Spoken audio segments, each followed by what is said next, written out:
You work for us, you work for the government, do as you're told. And we've discussed these numbers before, but we now have 6 million public sector employees. Yeah. So they've been told you've got to come back to work for 2 days a week minimum, which is terrible stress on them.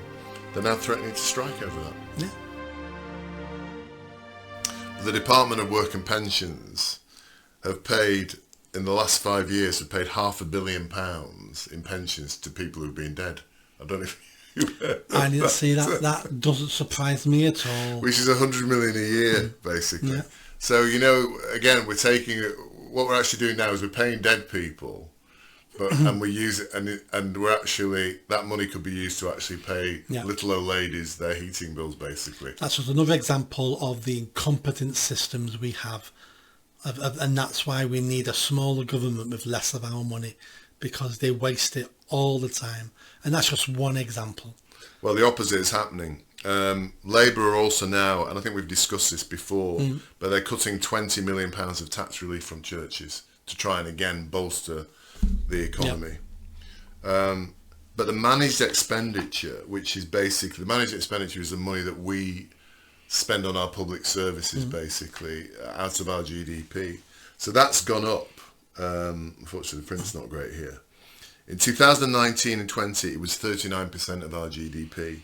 It rocketed, obviously, during COVID, but it's now settled at 44.7%. So it's 5% higher now than it was in 2019. And this is against a background, Nick, of course, of AI, all these things as well, that in theory should take away the cost. It's actually getting higher and higher. States getting bigger and bigger. Yeah. And that's because our politicians are becoming lazier and lazier. Yeah. And they think to solve a problem you need more departments and more money and more staff.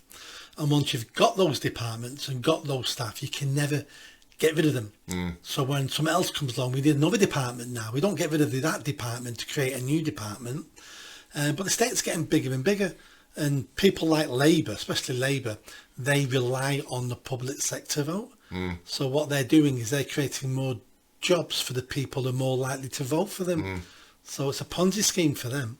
And we've discussed these numbers before, but we now have 6 million public sector employees. Yeah. 18% of the, I think you think it's 20, but I think the stats show 18% of the workforce, which costs us £250 billion a year of our cash, basically. Who produce nothing of value. Correct. Of the economy. I mean, you could argue that's, building roads or designing, all those things, yes. Yeah, they there's parts of the NHS, but they themselves are not producing anything of value. It's only down the line from them that any value is created. It's just a huge monolith blob that sucks money in. Yeah. And its only purpose, it seems, when I worked for 10 years for the council, the only purpose I could see was it's a job creator. Yeah. It's that wages bill is gobbling up 10% of our GDP. So all the tax and money that's generated in this country by hardworking non-public sector people, 10% of that is going into. I thought it was more than that. It's a lot, 250 billion. It's because our GDP is 2.5 trillion, which is a hell of a lot of money. And I think you and I have done the calcs before. We reckon we can save something like $500 billion of that money to put back into the economy. Against this background, civil servants are now threatening to strike, and I don't know if you've seen this. I saw this. They're threatening to strike over having to return. So this working from home thing, we've got to be careful what we say about it, Nick. You do. Some people have said very negative things about people who work from home, and I would never do that. But certain people who work from home are arseholes. I'll just say that now. However, the civil servants who have now been asked to return to work for 2 days a week, so they're all working from home. And by the way, we now know some of these are working from home in France, Barbados or whatever. So they've been told you've got to come back to work for 2 days a week minimum, which is a terrible stress on them. They're now threatening to strike over that. Yeah, because I've had it so good for so long that if you try to take any of that away, it feels like persecution. And it never should have got to this stage in the first place. I'm not sure how you get civil servants back into the office under this administration or the Tories, because none of them have got the balls to do it. What we should be doing is sacking them. Yeah. Is making an example. You come back tomorrow, no, Mark, you're sacked. Yeah. Well, I think we're gonna be shown the template for that, aren't we, in America? Because America's got the same issues over there. I'm guessing. Elon Musk is setting up Doge as we speak, and they're now going to be getting rid of people in America. I'm be interested to see how they do it. Well, Trump, one of his executive orders was about no more working from home in the federal government. Right. That was one of his orders. So we'll see. Yeah. I mean, we don't need Trump to show us how to deal with this. We know how to deal with it. We need Trump to show us how to get the balls to do it, and what the backlash is and how you deal with the backlash. That's what we need Trump for, because a lot of the answers to some of these problems are just simple, staring us in the face. I disagree. I think we do need him to show us. It's like we talked about in the last episode. We talked about the Colombian thing. And then we did the parallel on Pakistani, getting Pakistanis, deporting Pakistani criminals or Pakistani illegal immigrants back to Pakistan. How do we move the levers to do that? And I think as a result of what we'd seen Trump do, we came up with some ideas, didn't we, about how that could be done. If I'd have been in power and I wanted to deport people to Pakistan and the Pakistani government said no, within 5 minutes I'd have come up with that Trump plan. Oh, right, okay. Without ever even hearing of Trump's plan. Right, okay. Because it's plainly obvious how we do it. Yeah. It's, do you have the balls to do it? Yeah. And do you have the balls and the backbone to do it, not knowing what the reprisals may be? Yes. Because Pakistan or Colombia may have a move you've not thought of. Yes. So are you willing to take that chance? And if you're a coward, the answer is no, I'm not willing to take that chance. And just for our gentle listeners, the ideas were, so if a plane full of Pakistanis was flown back to... Yeah, criminal Pakistanis that we're deporting. Well, which could be illegal immigrants as well. Yeah. So not necessarily people who've committed an actual crime, but people who committed a crime by becoming illegal. So if we had a plane full of... The fact they come here means they commit a crime. Yes. So we have our hypothetical plane of Pakistanis we're sending back. Yeah.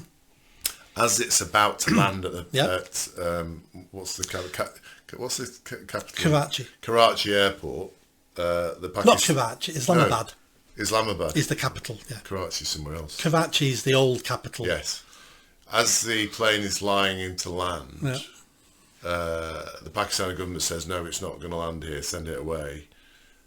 Nick is on the golf course. Yeah. Gets the phone call. What were the plans to stop that happening? Well, would say things like we're going to cancel every Pakistani visa. We're not going to allow any tourist visas. We're going to cancel the foreign aid we give to you, and any money transfers between the UK into Pakistan, we're going to tax at a 50% rate. That's fantastic. That's really good. Yeah. And was that 50% tax on the money your idea? Or have you stolen it from somebody? Not that I would suggest you would do that. It's a great idea, that one. I can't remember. Yeah, because that's great. Why that's great is it keeps money in this country. Yeah. Which is what we want to do, don't we?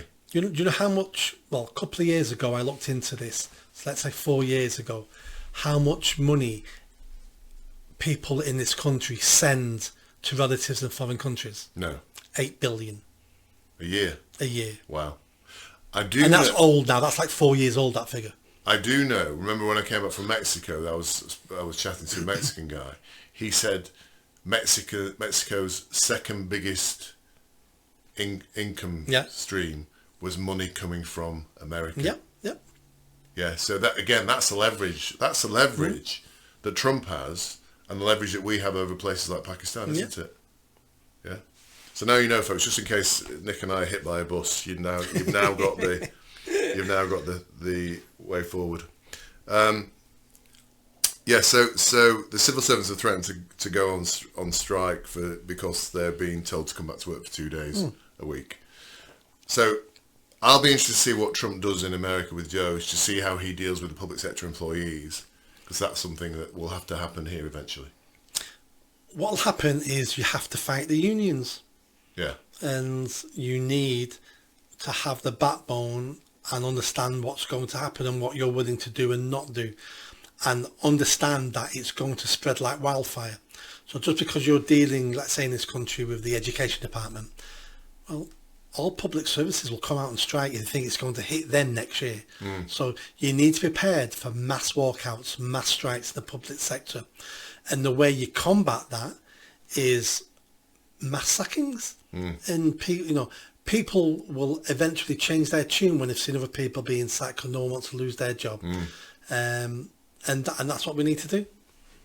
We need to show them who's boss. You work for us. And the government is our representation. So you're working for us through the government.